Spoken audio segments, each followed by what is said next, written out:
गांधी की संसदीय सदस्यता बहाल हो गई है, जिसका कांग्रेस पार्टी को बहुत वक्त से इंतजार था। हमारे बीच में कई कांग्रेस कार्यकर्ता जो है वो यहाँ पर मौजूद हैं। इन लोगों से जानेंगे कि अपने संसद जो अपने इनके सांसद थे उनकी दोबारा से संसदीय सदस्यता बहाल हो गई है, क्या कुछ कहना है इनका। आइए चलते हैं और जानते हैं। सर क्या नाम है? मेरा नाम शानुद्दीन है। सर क्या कहेंगे, तो एक बार फिर राहुल गांधी की जो संसदीय सदस्यता है वो बहाल हो गई है। हमें बहुत खुशी है, हम आपको बता नहीं सकते हमें कितनी खुशी है।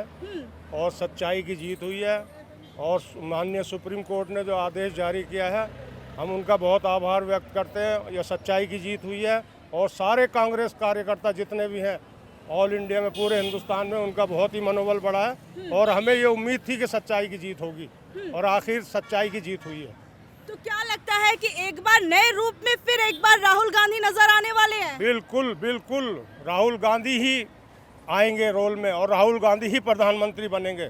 प्रधानमंत्री बनेंगे? विपक्षी जो है उनको अपना चेहरा बना पाएंगे 2024 के लिए? बिल्कुल बना पाएंगे, बिल्कुल बना पाएंगे। प्रधानमंत्री राहुल गांधी ही बनेंगे। सर क्या कुछ कहेंगे? प्रधानमंत्री की दावेदारी इन्होंने कर दी कि भैया प्रधानमंत्री बनने वाले है। मैडम, सबसे पहले तो हम लोगों को अपार हर्ष है कि राहुल जी जो है दोबारा से संसद में पहुंचे। भारत की न्यायपालिका पर हमें पूरा भरोसा है। उन्होंने दूध का दूध, पानी का पानी कर दिया और ये तो भारत का भविष्य है। राहुल गांधी आज नहीं तो कल तो प्रधानमंत्री उन्होंने बनना ही बनना है। ये युवाओं की आवाज़ है, ये समस्त कांग्रेसियों की आवाज़ है, ये पूरे भारतवर्ष की आवाज़ होगी ये। लेकिन सर सवाल यहाँ पर ये है कि राहुल गांधी जो है अब, या फिर कहा जाए कांग्रेस पार्टी जो है वो भी कि विपक्षी गठबंधन के साथ लड़ रही है, जिसे आप ही लोगों ने इंडिया का नाम दिया है। तो क्या लगता है वो इंडिया जो है राहुल गांधी को प्रधानमंत्री पद के लिए आगे करने वाले हैं? देखिए मैडम, ये समय की बात है कि आगे आने वाले समय में क्या होगा वो समय बताएगा। हमारी ऐसी इच्छा है, गठबंधन क्या रूप लेता है और किसको लाता है ये आगे देखा जाएगा।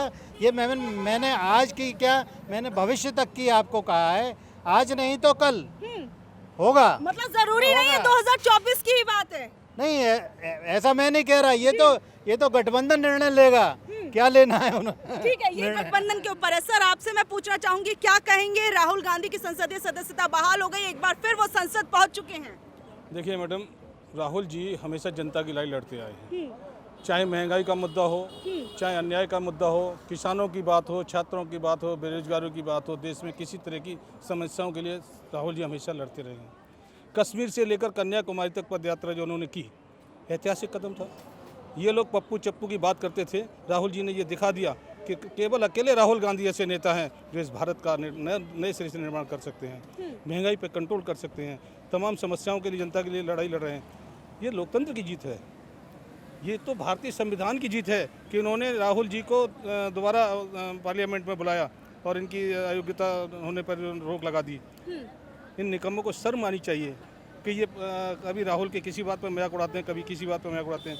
इनसे सरकार तो चल नहीं रही, ये विपक्ष को केवल दबाने का काम कर रहे हैं। कभी ईडी को भेज करके काम करते हैं, कभी सीबीआई को भेजते हैं, कभी इनकम टैक्स को भेजते हैं। विपक्ष को केवल दबाने का काम कर रही है भारतीय जनता पार्टी। मोदी और योगी और तमाम इनके नेतागण केवल एक ही काम में लगे हैं कि अडानी और अंबानी को किस तरह से फ़ायदा हो सकता है, किस तरह से जनता का खून चूसा जा सकता है, किस तरह से जनता को परेशान किया जा सकता है, विपक्ष को और ज़्यादा से ज़्यादा किस तरह से कमज़ोर किया जा सकता है। महागठबंधन काम करेगा, इंडिया जीतेगा, इंडिया जीतेगा। राहुल जी प्रधानमंत्री हों, क्योंकि लार्जेस्ट पार्टी केवल राहुल गांधी की आगे, कांग्रेस की आगे, तो अभी जानती है, पूरा मीडिया जानता है। और जहाँ तक हम लोग पहुँचे हैं उसमें मीडिया का भी दोष मानते हैं कि मीडिया ने कभी भी इनकी निष्क्रियता को जनता के बीच नहीं रखा, इसलिए आप लोगों को भी दोष देते हैं। और आप सराहना करते हैं कि आपकी जीत हुई है, लोकतंत्र की जीत हुई है, संविधान की जीत हुई है और राहुल गांधी की जीत हुई है, कांग्रेस की जीत हुई है। निश्चित रूप से 2024 में कांग्रेस की सरकार बनेगी। तो क्या कहोगे, राहुल गांधी एक बार फिर संसद में दौड़ने वाले हैं, क्या कहोगे? राहुल गांधी 2024 में और देश के प्रधानमंत्री होंगे। मोदी जी ने तो देश को बर्बाद कर दिया है, लेकिन ये महंगाई हुई है, युवा परेशान हैं, रोजगार बेरोजगार हैं, ये सारे काम राहुल जी करेंगे। 2024 में जो प्रधानमंत्री बन जाएंगे तो वो सारी समस्याएं देश की हल करेंगे। आपको लगता है देश की समस्या हल हो पाएगी? बताइए, 9 साल बेमिसाल वाली सरकार अभी भी और कह रही 2024 में भी आएगी। नहीं आएगी, 24 में आने का कोई सवाल नहीं है। 24 में 100% गठबंधन आएगा। वो कह रहे गठबंधन चलने वाला नहीं है, देख लेना टूट जाएगा 2024 तक। गठबंधन नहीं टूटेगा। सभी पार्टी परेशान हो रही है सरकार से, ये इकट्ठे होकर के और गठबंधन करेंगे और 100% 24 में गठबंधन को सफलता मिलेगी। ये मैडम आज की जनता इस कुशासन से परेशान है। इन्होंने गरीबों के हित में कोई काम नहीं किया, गरीबों को दबाने का काम किया और अडानी अंबानी को बढ़ाने का काम किया। देश कांग्रेस के हाथों में ये चलेगा तभी यहाँ लोकतंत्र कायम रहेगा। आज लोकतंत्र की हत्या हो रही है। लोकतंत्र की आवाज़ उठाने वाले राहुल जी को दबाने का प्रयास किया, झूठे मुकदमे लगाए, जैसे हमारी सुप्रीम कोर्ट ने, न्यायपालिका ने हमको न्याय दिया, इस देश को न्याय दिया। आज लोकतंत्र की जीत हुई है, इसीलिए हम राहुल जी को बधाई देने आए हैं। आज देख लीजिए हम जनता किस तरह परेशान है यहाँ पर। अगर ये और रहे तो ये देश बिक जाएगा और ये लोग जो अनपढ़ बैठे हैं देश पर, जिन्हें ज्ञान की प्राप्त नहीं है, और एक हमारे राहुल जी हैं जिन्होंने हाइब्रिड और कैम्ब्रिज में भी शिक्षा प्राप्त करी है। पढ़े लिखे लोगों को देश को मिलना चाहिए, ना कि अनपढ़ लोगों को।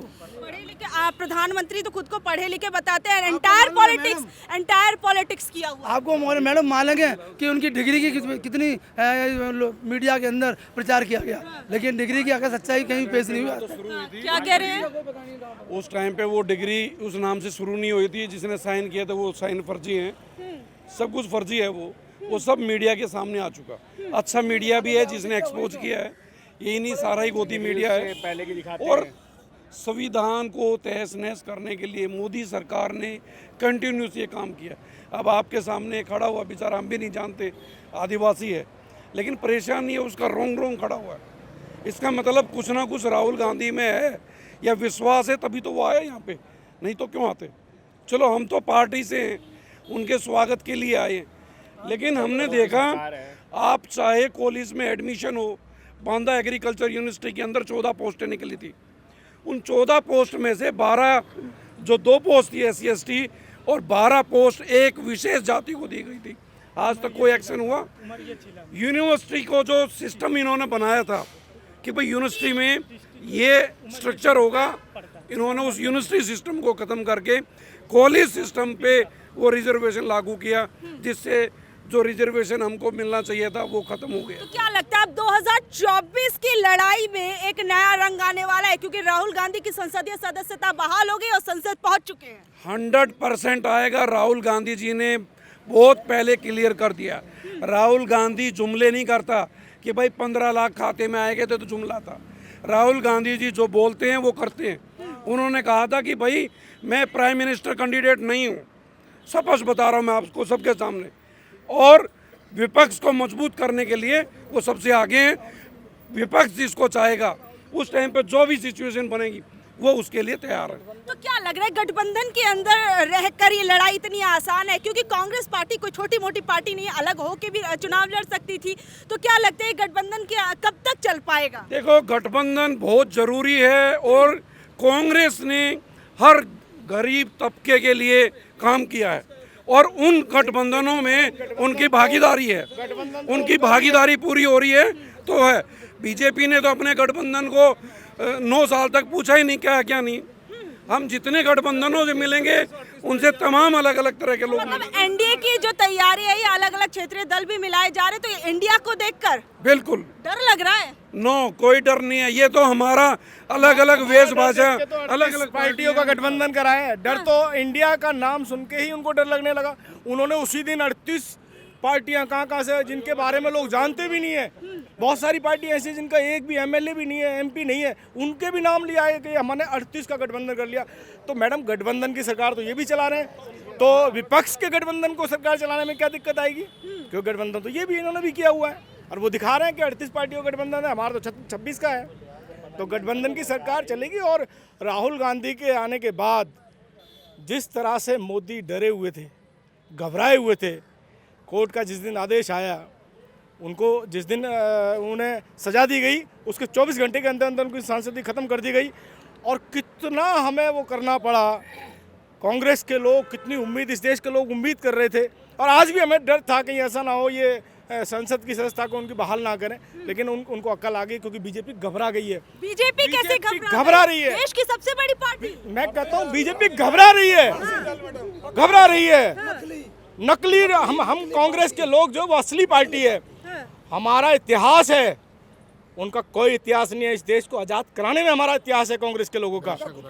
हमने शहादत दी है, हमारे लोगों ने कुर्बानी दी है। जो हमारे लोगों ने, कांग्रेस ने किया इस देश के लिए, वो सोच भी नहीं सकते। वो नखून कटवा के शहीद नहीं बन सकते। या गर्दन कटवाई है कांग्रेस के लोगों ने, शहादत दी है, फांसी पे चढ़े हैं। प्रधानमंत्री नरेंद्र मोदी जी संसद में जा पाएंगे? डर किस मुंह से संसद के अंदर जाएंगे? जो उन्होंने जिस तरीके से किसान की आवाज़ को दबाने का काम किया, मजदूर की आवाज़ को दबाने का काम किया, छोटे व्यापारी की आवाज़ को दबाने का काम किया, आज आवाज़ वो संसद में पहुंच गई है और उनकी दोबारा से किसान की आवाज़ भी उठेगी, जवान की आवाज़ भी उठेगी और व्यापारी की आवाज़ भी उठेगी। सर, जिनकी बात आप कह रहे हैं कि वो डर गए हैं, वो कहते हैं कि मैं अकेला सब पे भारी, सीना ठोक के कहते हैं संसद में। शायद पत्रकार महोदय जी, आपको जानकारी होनी चाहिए, जो अकेले कहने वाले वो उनके साथ 78 पार्टियां हैं और पार्टियां भी वो हैं जिनका एक MP नहीं है, एक MLA नहीं है। हरियाणा के अंदर गोपाल कांडा की पार्टी है, वो जो गीतिका हत्याकांड में गोपाल कांडा शामिल थे, उस पार्टी को भी शामिल किया है। आप करो अकेले, वो घबराहट है। मैडम, एक अकेला सब पर भारी नहीं, एक अकेला देश पर भारी। देश बचाना है, देश बचाना है, देश बचा हुआ हिंदू सुरक्षित है। ये कांग्रेस ये जो हिंदू सुरक्षा, हिंदू पहले भी खतरे में नहीं था, अब भी खतरे में नहीं है। ये नकली हिंदू जो बने बैठे हैं ना, वो लोग खतरे में हैं। आज 156 से ज्यादा FIR दर्ज हुई है। कितने युवा हरियाणा के जेल के अंदर गए हैं सिर्फ इन लोगों के नकली हिंदू के कारण। आज उनकी माएँ और उनके बाप कोर्टों के चक्कर काट रहे हैं। क्या ये भाजपा उन युवाओं का भविष्य बना पाएगी? उनके ऊपर CBI के केस हो गए, हत्याचार के केस हो गए, क्या वो किसी के बच्चे नहीं थे? सिर्फ ये जहर घोलने का काम करते हैं, भाई से भाई को लड़ाने का काम करते हैं, जाति से जाति को लड़ाने का काम करते हैं। पर देश की जनता को, हरियाणा की जनता को समझ आ गया ये लड़ने का वक्त नहीं है। इससे भी पहले जहाँ जहाँ भाजपा की सरकार आई है, वहाँ सबसे पहले एक जातियों को लड़ाया जाता है, हिंदू को मुस्लिम से, जाट को नॉन जाट से। पर देश की जनता समझ चुकी है ये नकली हिंदू हैं, नकली हिंदू के ठेकेदार हैं, इनको हिंदुत्व से कोई लेना देना नहीं है। 40%। बहुत बहुत शुक्रिया। तो देखिए, अभी हम कांग्रेस कार्यकर्ताओं के बीच में मौजूद थे। राहुल गांधी की सांसदी फिर एक बार बहाल होने पर कांग्रेस कार्यकर्ताओं के बीच में एक अलग जोश है। अब ये देखा जाएगा 2024 में ये जोश कितना बरकरार रहता है कि क्या जो गठबंधन इंडिया बना हुआ है, वो इंडिया जो है वो NDA को मात दे पाएगा, नहीं दे पाएगा, ये तो आने वाला वक्त बताएगा। बाकी ऐसी अपडेट से जुड़े रहने के लिए देखते रहिए न्यूज़ एक्सप्रेस 24।